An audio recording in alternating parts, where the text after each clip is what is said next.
오늘 우리에게 주신 하나님 말씀은 마태복음 5장 1절에서 7절입니다. 다 찾으신 줄로 알고 제가 봉독해 드리도록 하겠습니다.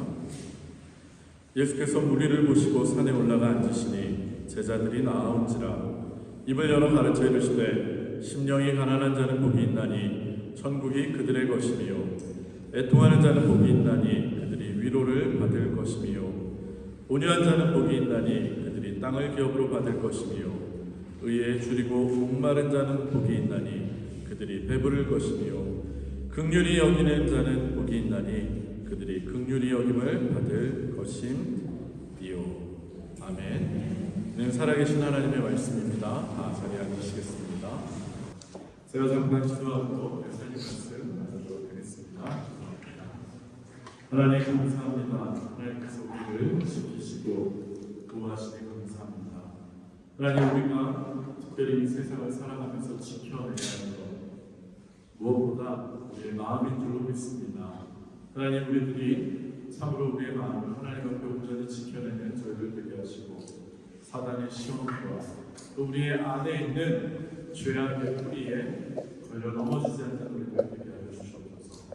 오늘도 주님의 팔복의 말씀 중 5번째 복의 말씀을 들고 다니셨습니다. 이 말씀을 통해 우리들에게 듣고 끝나는 것이 아니라 결단하고 말씀대로 살아내는 믿음이 있게 하여 주시옵소서. 예수님 이름으로 기도합니다. 아멘. 할렐루야. 할렐루야. 반갑습니다. 우리 저와 앞에 있는 분이 한번 이렇게 인사하겠습니다. 잘 오셨습니다. 반갑습니다.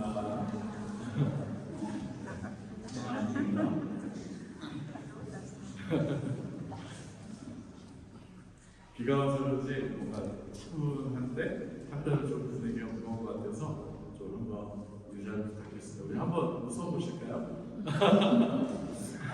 갑자기 웃으라니까 좀 이상한데 환한 미소로 저를 쳐다봐 주지 않으시면 설교가 오늘 내로 안 끝날 수 있어요.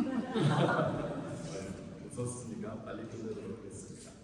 네, 오늘도 주님 전에 나와서 예배 드리시는 여러분들을 주님의 이름으로 환영합니다.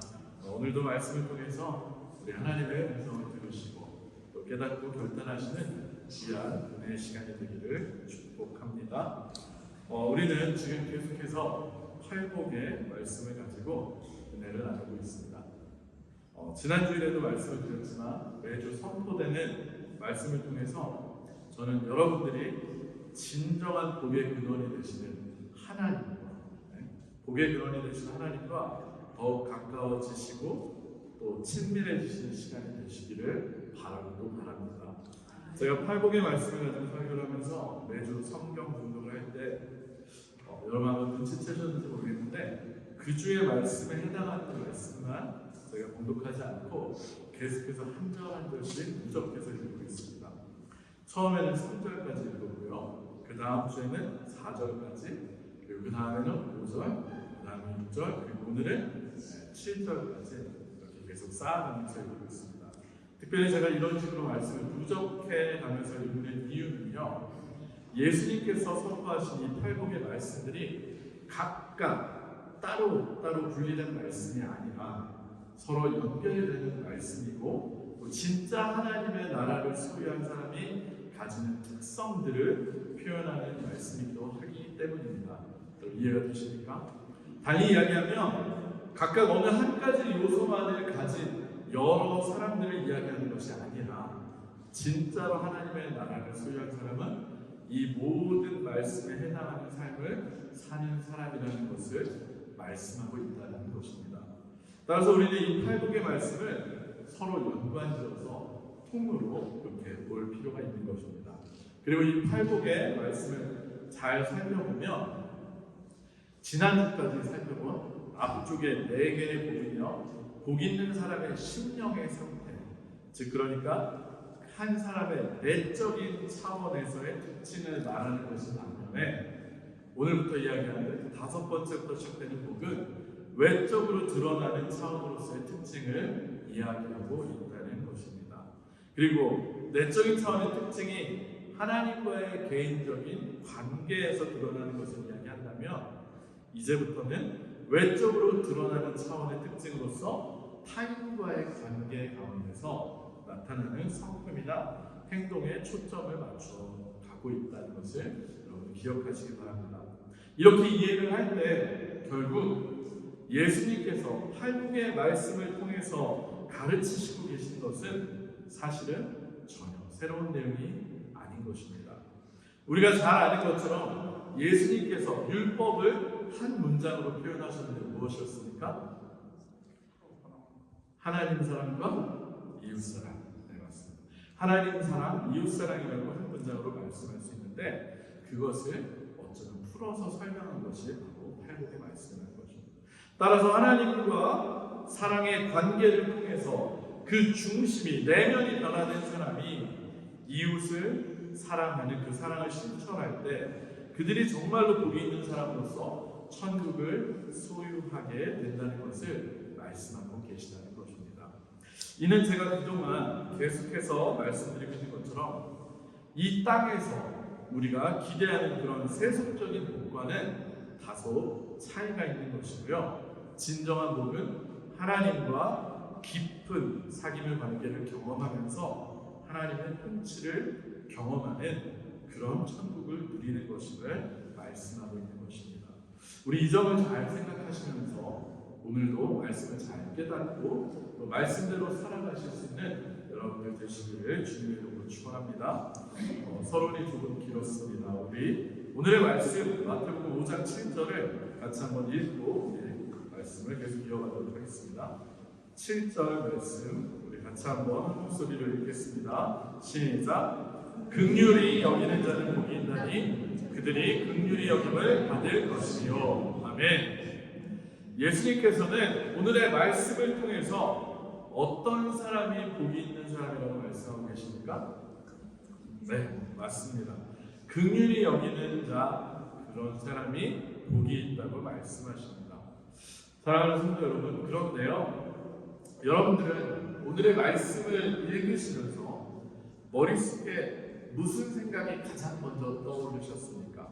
그러니까 긍휼이라는 단어를 들어보시고 또 읽으시니까 무엇이 가장 먼저 여러분들에게 떠오르셨냐라는 질문입니다. 여러분, 무엇이 가장 먼저 생각이 드셨습니까?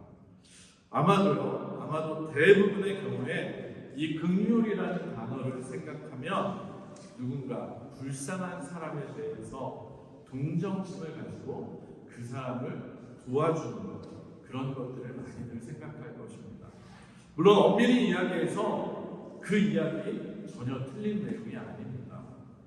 다른 사람을 불쌍히 여기며 도와주는 구제나 또 선교, 그런 것도 긍휼을 바탕으로 하는 굉장히 바람직하고 마땅히 우리가 해야 할 그런 의무입니다. 그런데 방금 제가 말씀드린 것처럼 이러한 구제나 선교가 오늘의 본문이 이야기하는 진정한 의미에서의 긍휼의 본질적인 내용은 아닌 것입니다. 그렇다면 오늘의 본문을 통해서 정말로 예수님께서 말씀하고 싶어 하시는 그 긍휼은 무엇이겠습니까? 이것을 알기 위해서 우리는 먼저 오늘의 본문에서 긍휼히 여기는 자라고 번역된 단어가 헬라어 원어로는 어떤 단어로 쓰였는지를 조금 살펴보아야 합니다. 죄송합니다. 우리 원어 공부 조금만 하겠습니다. 오늘의 본문에서 긍휼히 여기는 자라는 말로 번역된 단어가요, 헬라어는 호이 엘레 에모네스라고 합니다. 뭐라고요? 호이 엘레 에모네스. 호이는 정관사, 복수형 정관사고요. 엘레 에모네스라고 하는데 이 엘레 에모네스라고 하는 그 단어의 원형은 엘레 에몬이라는 단어입니다. 그런데 이 엘레 에몬이라는 단어가 어디서 왔냐면 바로 자비로 동정심 있는 이라는 형용사인데 이 형용사가 엘레오스라는 단어에서 나온 것입니다. 자, 엘레오스까지 따라오셨죠? 자, 이 엘레오스라는 단어는 불쌍히 여기다라는 뜻인데 특별히 이 단어가 히브리어에서는 라함이라고 하는 단어로부터 온 것입니다. 그리고 이 라함의 명사형으로 사용되는 단어가 레헴인데 이제 다 왔어요. 이 레헴의 뜻이 바로 어머니의 자궁을 이야기합니다. 어머니의 자궁. 네, 조금 복잡하고 어려우셨을 텐데 마지막만 기억하시면 돼요. 엘레오스는 이제 라함이라는 히브리어에서 나온 것이고, 그것의 명사형으로 우리가 흔히 사용하는 게 레헴인데 어머니의 자궁이다. 네. 어쨌든 다소 복잡했지만 원어적인 의미를 따지고 올라가 보니까 결국 오늘의 본문에서 얘기하는 긍휼은 아기를 잉태하고 있는 어머니가 자신의 자궁 속에, 뱃속에 있는 태아에게 느끼는 그런 감정을 표현하는 것이라는 것입니다. 다시 한번 어떤 감정이라고요? 어머니가, 한번 따라해볼까요? 어머니가 뱃속에 있는 태아에 대해서 느끼는 감정.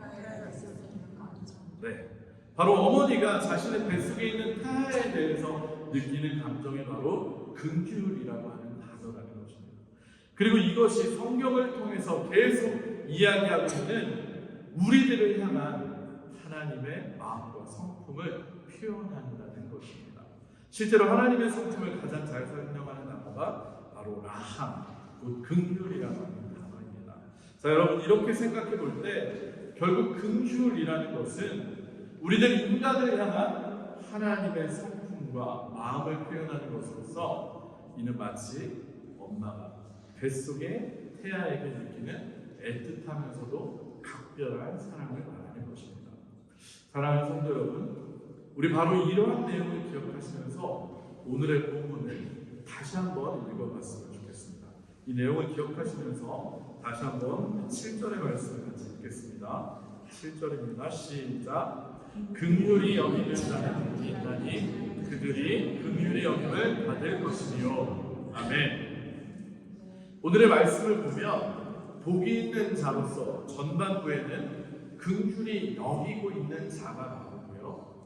그리고 그들이 받을 복은 후반부에 긍휼히 여김을 받게 될 것이다 라는 내용으로 표현되고 있습니다.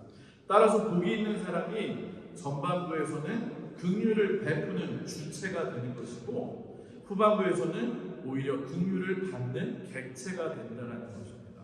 이때 복이 있는 사람이 긍휼을 베푸는 주체가 된다고 한다면 반드시 누군가에게라도 하는 그 긍휼을 받을 만한 대상이 분명히 있어야만 합니다. 그죠? 대상이 필요합니다. 그렇다면 그 대상이 누구인지를 우리는 따져보아야 하는데, 그 대상을 따져보기 위해서는 먼저 후반부에서 우리가 누구로부터 긍휼을 받게 되는지를 반드시 생각해 보아야만 합니다. 앞서 우리가 살펴본 것처럼 긍휼이라는 단어 자체가 하나님이 우리를 향해서 품고 계시고 베풀고 계시는 자비와 사랑이라고 할 때요, 복이 있는 사람은 당연하게도 누구로부터 긍휼히 여김을 받게 되는 것이겠습니까? 하나님. 맞습니다. 너무나 당연한 이야기입니다. 복이 있는 사람은 다른 누구에게서가 아니라 하나님으로부터 긍휼히 여김을 받게 된다는 것입니다. 이게 복이라는 거예요. 그런데요, 우리를 향한 하나님의 긍휼하심이 가장 결정적으로 드러난 곳이 어딘지 여러분 아십니까? 하나님의 우리를 향한 사랑과 긍휼이 가장 결정적으로 드러난 곳 어디입니까? 네, 우리가 잘 아시는 것처럼 그곳은 바로 우리를 너무나도 사랑하셔서 자신의 아들을 우리 대신 죽게 하신 예수님의 십자가입니다. 십자가. 우리가 잘 아는 로마서 5장 8절의 말씀에 뭐라고 기록이 되어 있습니까?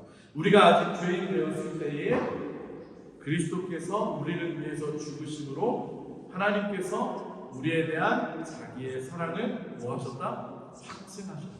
증명해내셨다는 거예요. 십자가에서. 자, 하나님께서는 우리에 대한 자신의 자비와 사랑을, 곧 긍휼하심을 십자가에서 증명해내셨습니다. 그리고 이것은 하나님의 긍휼, 곧 자비와 사랑으로 인해서 죽을 수밖에 없는 죄인이었던 우리들을 용서하시고 구원하신다는 것을 말씀하고 계신 것입니다. 따라서 결과적으로 하나님의 긍휼은 무엇으로서 표현되어 우리에게 나타났습니까? 십자가에서 우리를 위해서 죽으신 예수님의 대속의 사건을 통해서 드러난 용서, 용서로서의 구원의 사건으로서 우리들에게 나타난 것입니다. 자, 이렇게 볼 때 하나님의 긍휼의 핵심은 무엇이겠습니까? 마치 어머니가 자신의 자녀를 끊임없이 감싸주고 또 감싸주고 품어주는 것처럼 우리들을 끊임없이 품어주시고 감싸주시고 우리의 죄를 사해 주시는 죄사함 곧 용서를 말씀하고 계신 것입니다. 자, 그렇다라고 한다면 누군가를 긍휼히 우리가 여기는 것, 오늘의 본문을 통해서 복이 있다고 선포되는 사람은 과연 누구를 대상으로 긍휼을 베푸는 사람이겠습니까? 누군가를 향해서 단순히 불쌍히 여기고 동정하는 마음으로 구제하는 사람을 이야기하는 것이 아님을 우리는 더 명확하게 알 수 있습니다. 마치 예수 그리스도의 십자가에서 드러난 하나님의 사랑으로 누군가에게 자비와 사랑을 베푸는 그런 사람을 말하고 있습니다. 즉 예수 그리스도의 십자가에서 드러난 하나님의 사랑의 핵심인 용서를 통해서 하나님의 긍휼을 베푸는 사람이 정말로 복이 있는 사람입니다. 그래서 다시 한번 결론적으로 생각해 봅시다. 과연 누가 우리의 긍휼을 받을 대상입니까? 복이 있는 사람으로서 누군가를 긍휼히 여길 때 우리가 그 대상으로 삼아야 할 사람은 우리에게 잘못을 하고 죄를 지은 사람. 궁극적으로는 누구까지 해당합니까? 우리에게 원수와 같은 사람까지 그 대상으로 해야 한다는 것을 우리 주님 말씀하고 계십니다. 할렐루야. 사랑하는 성도 여러분, 혹시 여러분들 중에 누군가를 정말로 미워하고 증오하고 계시는 분 없으십니까? 그래서 마음속 깊은 곳에서부터 그 사람을 용서하지 못해서 마음속 감옥에 가둬두고 그러고 계시는 분 있지 않으십니까? 세상을 살면서 우리는 누구나 마음속에 한두 명 정도 용서하지 못하는 사람들이 있습니다. 사실 저도 그런 사람이 있었습니다. 만약에 나는 그런 사람이 아무도 없다라고 말씀하시는 분이 계시다라고 한다면 그분은 정말로 행복한 분이신지도 모르겠습니다. 웃으시는 분들이 몇 분 계신데 그러실까요? 근데 몰라요. 여러분들이 누군가의 마음속에 들어있을지도 몰라요. 우리는 그렇고 그런 관계로 살아가고 있습니다. 정말로 나는 그런 사람이 없다면 그분은 행복한 사람일 수도 있습니다. 왜냐하면 누군가를 미워하고 증오하는 마음을 가지고 그 사람을 계속해서 마음속에 품고 있는 순간 여러분 마음이 어떠셨습니까? 기쁘고 즐겁고 행복하고만 콧노래가 절로 나왔습니까? 아니면 우리의 마음에 평안도 없어지고 한마디로 표현해서 계속 지옥 같은 마음이 여러분 안에 계속 펼쳐졌습니까? 마음의 분노와 화가 가득한 상태에서는 결코 평안과 기쁨이 찾아올 수 없고요. 마음이 계속해서 불편하기 때문에 정말로 마치 지옥을 경험하는 것과 같습니다. 그런데요, 오늘의 이 긍휼이라는 것의 핵심이 누군가를 정말로 용서하는 것이라고 한다면 안타깝지만 우리들은 어쩌면 솔직하게 오늘의 말씀 앞에서 이렇게 고백하게 될지도 모르겠습니다. 저는 도저히 누군가를 용서하지 못하겠어요. 아니, 누군가를 결코 용서하기가 싫어요 라고 말합니다. 그리고 이것이 어쩌면 정말로 솔직한 우리들의 고백인 것 같습니다. 실제로 누군가를 용서하는 것이 어디 쉬운 일이었습니까? 아닙니다. 결코 쉬운 일이 아닙니다. 특별히 나에게 정말로 큰 아픔과 씻을 수 없는 상처를 준 사람이 있다고 한다면 그 사람을 용서한다는 것은 결코 쉬운 일이 아니고 어쩌면 우리로서는 불가능에 가까운 그런 일입니다. 사랑하는 성도 여러분, 그런데요, 조금 전에 우리가 긍휼이라는 단어의 히브리어가 자궁을 뜻하는 레헴, 라함, 레헴이라고 이야기를 했는데 엄마가 태아를 임신했을 때 그 뱃속, 엄마의 자궁 안에서 어떤 일이 일어나는지 여러분 아십니까? 스스로는 먹지도 못하고 마시지도 못하는데 태아가 어떻게 해서 엄마의 자궁 속에서 10달 동안 영양분을 얻고 또 성장을 할 수가 있겠습니까? 다른 이유가 아닙니다. 탯줄을 통해서 엄마로부터 성장에 필요한 모든 영양분을 공급받기 때문에 그것이 가능한 것입니다. 여러분 정말로 마찬가지입니다. 마치 우리가 엄마 뱃속에서 스스로의 힘으로는 살아갈 수 없는 것처럼 우리도 우리 스스로의 힘과 능력으로는 누군가를 진심으로 정말 누군가를 진정으로 용서하고 사랑할 수가 없습니다. 그렇다면 우리가 누군가를 진정으로 용서하고 사랑하기 위해서 우리는 과연 어떻게 해야 하겠습니까? 마치 태아가 어머니로부터 탯줄을 통해서 모든 영양분을 공급받는 것처럼 우리도 하나님으로부터 하나님의 자비와 사랑을 공급받아서 우리 안에 그 마음으로 가득 채워야만 하는 것입니다. 할렐루야. 할렐루야. 사랑하는 성도 여러분, 설교의 제일 서두에서 제가 드렸던 말씀 기억나십니까? 팔복의 말씀이 다 하나로 연결되는 말씀이에요. 지금까지 우리가 함께 나눈 말씀들이 무엇이었습니까? 심령이 가난한 자, 애통하는 자, 온유한 자, 의에 줄이고 목마른 자가 복이 있다는 말씀이었습니다. 여러분, 도대체 심령이 가난한 자가 과연 누구이겠습니까? 그 누구에게도 의지할 곳이 없는 사람, 그 누구에게도 도움을 받을 수 없어서 전적으로 하나님만을 찾는 사람입니다. 애통하는 자 누구입니까? 여러 가지 이유로 애통할 수도 있지만 누군가로부터 고통과 고난을 당한 사람, 그리고 내 속에 여전히 죄악이 많아서 가슴을 치면서 우는 사람을 말합니다. 그리고 그런 나를 바라보시는 하나님의 마음이 느껴져서, 또 이 세상을 바라보시는 하나님의 마음이 느껴져서 함께 우는 사람입니다. 또 온유한 자 누구였습니까? 여러분, 야생마 기억나지 않습니까? 마치 길들여진 야생마처럼 스스로의 힘으로 무엇인가를 하고 복수하려고 하지 않고 하나님의 손에 맡기고 붙들려 있는 사람을 의미합니다. 하나님의 주권을 전적으로 인정하고 하나님의 주인 되심을 마음속 깊은 곳으로부터 인정하는 그런 사람을 말합니다. 또 지난주에 나눴던 의에 줄이고 목마른 사람 누구였습니까? 스스로는 의롭지 못함을 인정하며 나는 정말 악한 사람이라는 것을, 나는 의롭지 못한 사람이라는 걸 인정하면서 의로우신 하나님 앞에 눈물로 나아가는 사람, 정말로 갈급한 심령으로 하나님이 아니면 나의 이 존재의 갈급함을 채워주실 분이 없다는 것을 인정하는 주님 앞에 목마른 사슴처럼 나오는 그런 사람을 이야기합니다. 여러분, 지금까지 우리가 함께 나눈 말씀을 바탕으로 오늘의 말씀을 한번 생각해 보시면 어떻습니까? 결국 우리가 하나님께 이러한 마음을 가지고 이러한 심령을 가지고 주님 앞에 나아갈 때 하나님의 사랑과 은혜가 우리들에게 가득 채워지게 되고 하나님의 통치가 우리들 마음 깊은 곳에서부터 이루어지게 되는 것입니다. 그리고 하나님의 마음이 우리들에게 가득 차서 흘러 넘칠 때 비로소 우리가 누군가를 하나님의 성품으로 긍휼히 여기며 용서할 수 있게 되는 것입니다. 여러분, 다시 한번 말씀드리지만 내 힘으로 할 수 있는 것이 결코 아니고요, 오직 하나님께서 주시는 힘과 능력으로만 가능한 것이 바로 용서입니다. 그리고 그것이 언제 가능하냐? 다시 한번 말씀드리지만 우리가 죽을 수밖에 없는 죄인이었으나 하나님께서 우리를 용서하신, 우리가 바로 용서받은 죄인임을 깨닫게 될 때 그때부터 가능하게 되는 것입니다.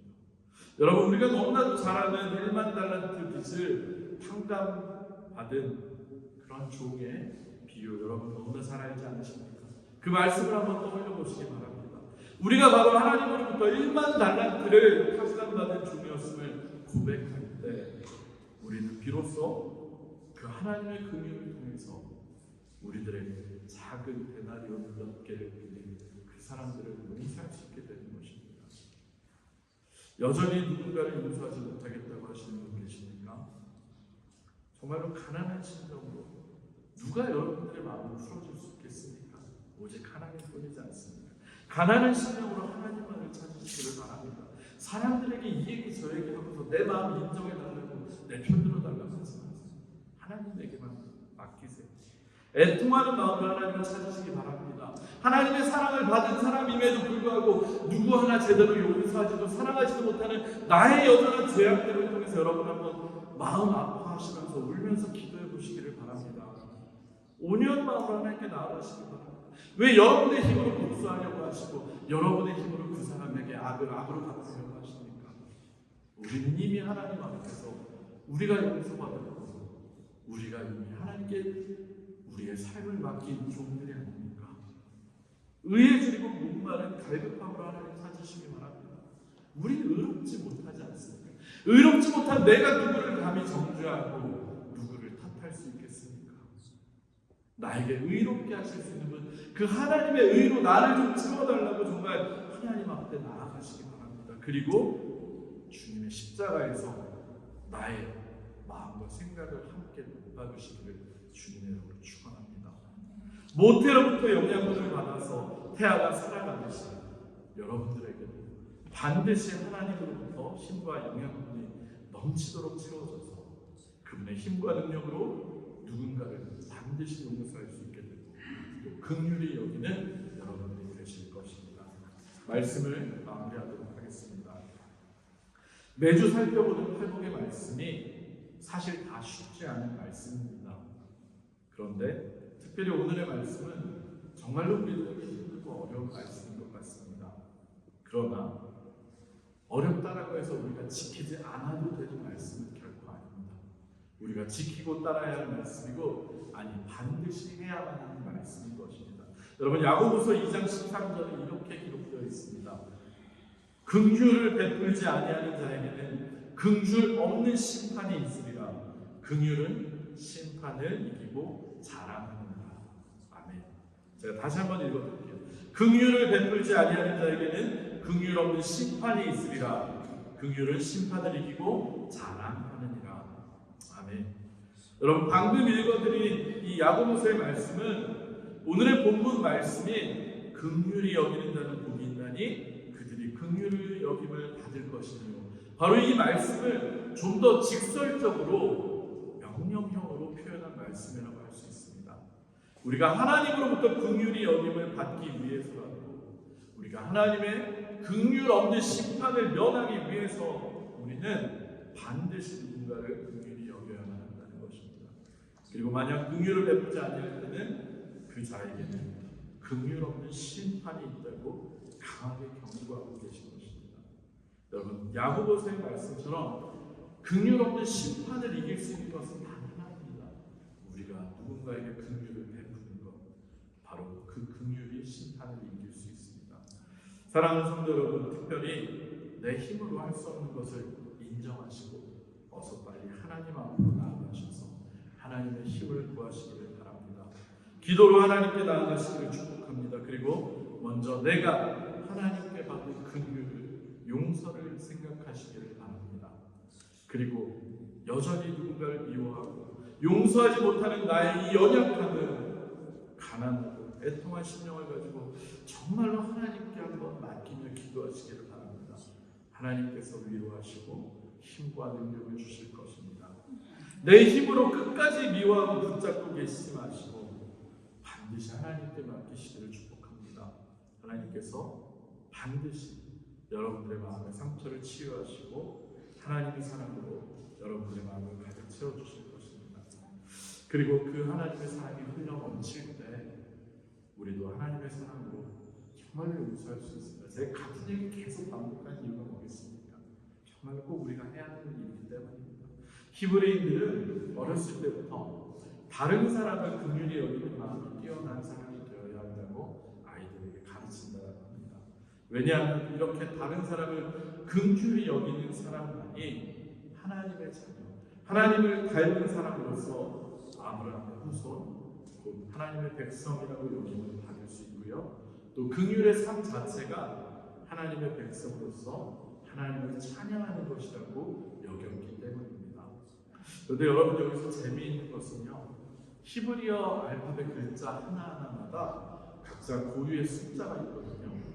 그런데 하나님의 긍휼을 뜻하는 라함이라는 숫자를 이렇게 알파벳 가지고 숫자들을 더해보면 248이라는 숫자가 됩니다. 248 그렇죠. 그런데 아브라함도 그 이름을 숫자로 표현하면 248입니다. 역시 긍휼을 베푸는 사람이 아브라함의 자녀임을 어쩌면 나타내는 것이 아닌가라는 생각을 한번 해보았습니다. 먼저는 하나님의 긍휼을 경험하시고 충분히 그 십자가 은혜를 누리시고 경험하시는 여러분 되시기 바랍니다.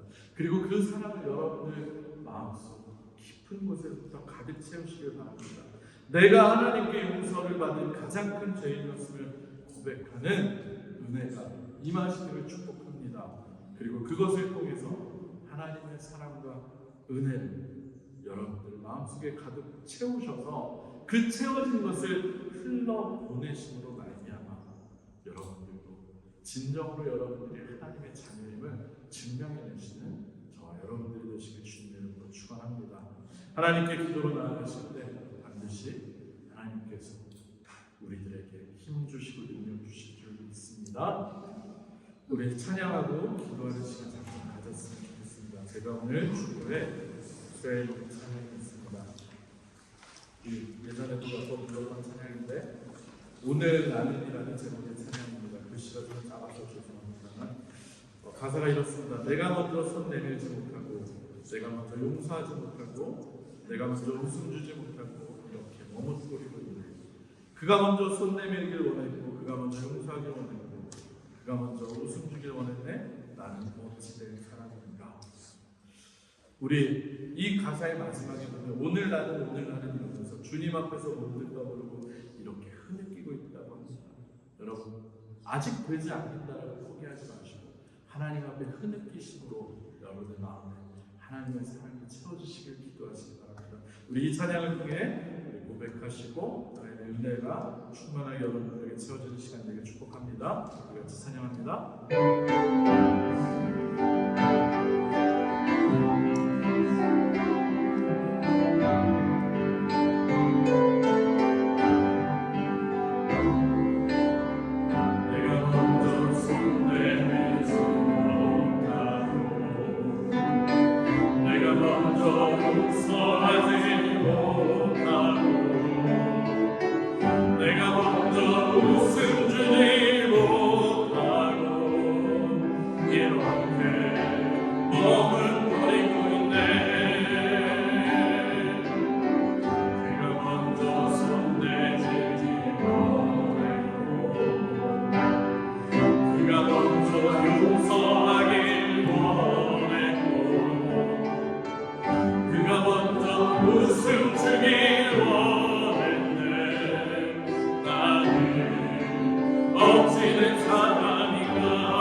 우리가 팔복의 말씀을 계속 묵상하는 가운데 오늘 어쩌면 우리 개인적인 하나님과의 관계가 아니라 처음으로 다른 사람과의 관계, 타인과의 관계에 관련된 말씀을 우리에게 던져졌습니다. 그런데 우리는 솔직하게 말해서 정직하게 고백할 때 이 첫 번째 말씀부터 저희가 넘어지지 않지 않습니까? 정말 우리 힘으로 할 수 없기 때문에 하나님께서는 앞에 내게 있는 사람을 얘기하면서 하나님과의 관계를 먼저 맺으라고 얘기하십니다. 여러분 힘으로 하려고 애쓰지 마시고 먼저 하나님께 기도하며 부르짖길 바랍니다. 우리 안에 있는 여전한 자존심이, 여전한 죄악됨이 여전히 하나님의 능력을 의지하고 하나님의 힘을 의지하기보다는 내 힘과 내 마음으로 하는 그 생각들, 여전히 하나님 아닌 다른 곳에서부터 위로받고 여전히 내가 하려고 하는 그런 생각들 우리 내려놓길 바랍니다. 우리가 하나님 앞에, 특별히 하나님의 긍휼이 우리에게 가장 결정적으로 드러난 그 십자가 앞에 우리가 설 때 우리가 과연 하나님 앞에서 누구를 탓하고 누구를 욕할 수 있겠습니까? 누구를 정죄할 수 있겠습니까? 우리가 바로 하나님의 아들을 돌아가게 하신 가장 큰 죄인인데요. 먼저는 내가 행한다라는 그 빚진 그러나 탕감받은 죄인임이 다시금 깨달아지고 고백되는 은혜가 있게 되라고 기도합시다. 그리고 그 은혜로 말미암아 내 마음이 정말 하나님의 은혜와 사랑으로 먼저 채워지고 그래서 내가 이제 내 성품이 변화되고 내 삶이 변화되는 은혜가 있게 되라고 우리 시간에 한번 같이 주님께 한번 기도하겠습니다. 기도합니다. 하나님, 이 시간에도 애통하는 마음으로 기도합니다. 하나님, 갈급한 마음으로 기도합니다. 하나님, 여전히 조금도 누구를 사랑하지 못하고 용서하지 못하고 있는 내 모습을 보며 여전히 죄악이 가득한 내 모습을 보며 하나님 앞에 나의 죄로 인한 애통함으로 아버지 앞에 나아갑니다.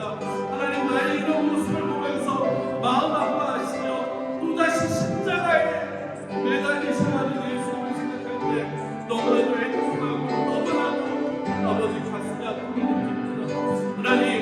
하나님께 이제는 맡겼다라고 하지만 여전히 내 자존심이, 내 생각과 내 뜻이 마치 야생마처럼 여전히 내 뜻대로 갈팡질팡하며 그때 모습을 돌아다니는 우리를 용서하여 주시고 주님의 손에 길들여지는 그들에게 주옵소서. 주의 십자가의 능력이 우리 안에 채워지게 하여 주시옵소서. 하나님, 우리가 교회라는 이름으로 모였습니다. 교회가 무엇입니까? 죄인들이 모이는 것, 무엇보다 용서받은 죄인들이 모이는 것입니다. 그런데 이 안에서 우리는 과연 얼마나 서로를 사랑하고 있습니까? 과연 얼마나 서로를 용서하고 있습니까? 아버지, 여전히 나만 용서받은 죄인 것처럼 여전히 남을 정죄하고 판단하고 용서하지 못하고 조금 더 사랑하지 못하는 것이 바로 우리들이고 아버지 하나님 용서하시고 하나님, 우리가 정말 하나님의 사랑으로 채워져서 우리 안에 변화가 일어나게 하여 주옵소서. 정말로 하나님을 사랑하는 자로, 정말 천국을 소유하는 자로 하나님의 백성을 아버지 우리가 이 삶 가운데서 드러나게 하여 주옵소서. 긍휼히 여기지 않는 자에게는 심판이 임한다고, 그것도 긍휼없는 심판이 임한다고 하셨는데 아버지, 우리가 천국에 들어가고 못 가는 문제로 심각하게 여기고 반드시 말씀대로 살아갈 수 있기를 우리가 애쓰고 노력하며 특별히 하나님의 능력을 구하는 우리들을 하여 주옵소서. 하나님, 우리 안에 참된 사랑이, 참된 하나님이 용서가 있게 하여 주옵소서. 예수의 십자가가 우리를 하나 되게 하시고 십자가 보혈이 우리들 모두에게 흘러넘치게 하시고 하나님의 마음을 굳게 하여 주옵소서. 자, 다시 기도하겠습니다. 하나님, 우리를 용서하여 주시옵소서. 하나님, 용서받은 죄인이었지만 나에게 100데나리온 빚진 자를 용서하지 못하고 그 참소했던 어리석은 1만 달란트 탕감받은 죄인이 바로 우리임을 고백합니다. 하나님, 그러나 내 힘으로 못함을 인정하는 믿음을 오늘 허락하셨으면 감사합니다. 하나님, 도저히 못합니다. 할 수 없습니다. 그러기 때문에 주님께 나아갑니다. 하나님, 모태로부터 그 그 힘과 능력이 공급받아서 태아가 자라는 것처럼 아버지 우리도 자라나길 원합니다. 주의 성품이 우리 안에 채워지길 원합니다. 십자가에서 내가 그 사랑을 다시 발견하고 그 은혜로 내가 정말로 변화되어서 참다운 그리스도인이 될 수 있도록 도와주시옵소서. 우리들 어렸을 때부터 교회 다니며 내 이웃을 내 몸과 같이 사랑하라, 심지어는 원수까지도 사랑하라는 예수님의 말씀 들었지만 우리는 참다운 의미에서 예수님의 제자가 아직까지 아니었음을 고백합니다. 하나님, 진짜 주님의 제자가 되길 원합니다. 우리의 십자가를 지고 우리를 부인하며 아버지 주님의 그 십자가를 따라가는 우리들 되게 하여 주시고 우리에게 힘과 능력을 주시고 우리를 붙잡아 주시옵소서. 오늘도 하나님께 가난한 심령, 애통하는 심령으로 나아가는 우리 성도님 한 사람 한 사람을 만져주시고 주님께서 우리가 하나 되게 하여 주시옵소서. 예수님의 이름으로 간절히 기도합니다. 아멘.